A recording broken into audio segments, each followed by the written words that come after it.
I'm sure we all have wondered, how can I do business better? When reading this book, it turned a light bulb off in my head. This book is going to propel myself and my business an absurd amount. I figured out the top tips to help you with personal development alongside your business endeavors. I also have some real-world applications of these tips. All of this is from Dale Carnegie's book, How to Win Friends and Influence People. This is so you don't have to. There are 4 pillars I'm going to touch on. These are building blocks to strengthen yourself. I'll give you a little secret. The 3rd pillar covered is super important. The first pillar is to work on the fundamentals and handling people. These build upon each other for an easy application in the real world. As a kid, we were always told the lesson to treat others kindly. This tip on handling people is by making someone feel appreciated by compliments. Think of the last time someone appreciated you or even complimented you. Let me paint a picture in your head. We are all on the same crew, and my worker goes in and weed whacks the yard. He weed whacks it right before I mow. Me, I can go over, exaggerate a little, and say, "Wowee, who came over and did this? Van Gogh? Great job edging, Andrew. Keep up the great work," giving him a fist bump right after. This reassures him with words of affirmation and physical touch. You're getting both right there.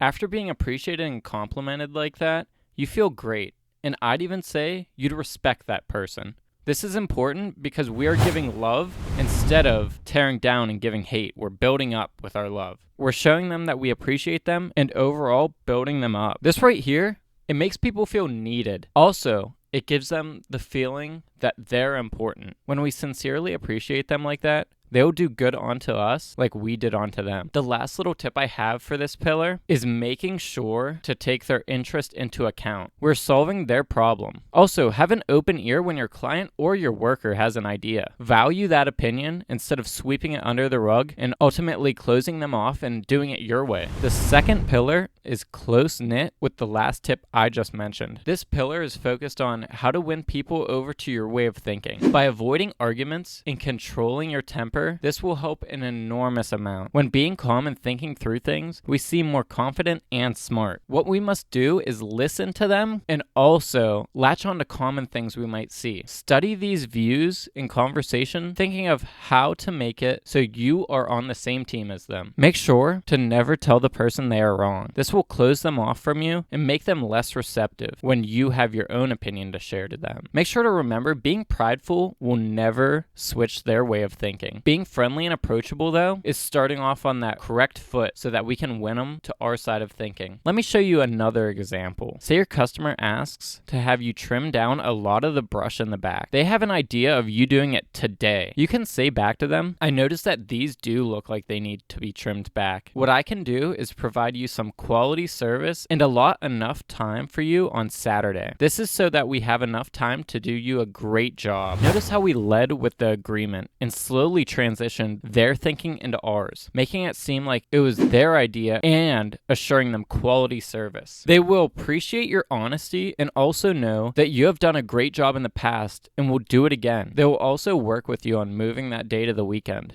The idea here is for it to make it seem like it's their idea and make it easy to say yes. You will eventually let them know a fair price and you'd possibly win that bid since they do want that job done. Let's move into the 3rd pillar. Number 3, the one I'm saying is most important. This pillar is focused on getting people to like you. This is super important when getting new clients or retaining those clients you already do have. This can be for new customers, employees, or anyone you want to like you. One picture I paint is to imagine and act like you are a dog when their owner comes home. I want you to picture that you're that excited to see them and listen to them. We want to be interested in the person we want to like us. It goes both ways, but people love to talk about themselves. So make sure to provide a listening ear and play off their words to make an awesome conversation. Joe Rogan does this with the last 3 words. He will repeat the last 3 words that the person he's interviewing or having on the podcast, and it will make it way more engaging of a conversation. When you're interested, they will care more and share more, building a friendship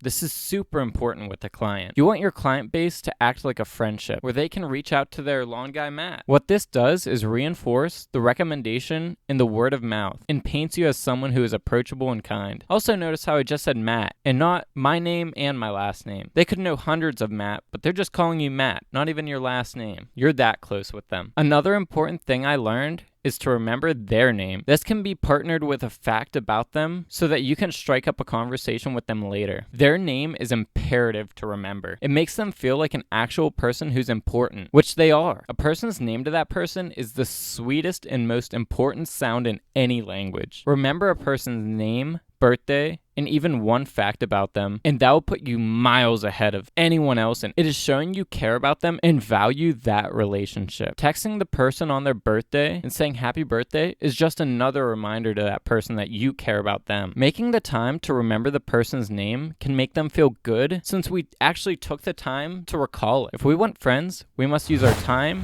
energy, unselfish nature, and thoughtfulness to keep them and have them remain in good standing. The last thing in making friends is by the expression you wear on your face, not so much the clothes you wear. Don't do business until you have a smile on your face. There's so much to be happy about. A smile, it makes you much more approachable and friendly. It also sends the message that you're happy to see them. A psychologist from University of Michigan actually said that people who smile tend to manage, teach, raise happier children, and even sell more effectively. A smile even shows in your voice on the telephone. Brighten up and throw a smile on wherever you go. Customers will notice when you're doing work for them and while talking to them. The last fourth pillar is being able to change people without giving offense. This one's a tricky one. First, we want to make sure we actually show appreciation to them, like starting with kind words. It opens them up and makes them more open to ideas. Also, by looking at ourselves,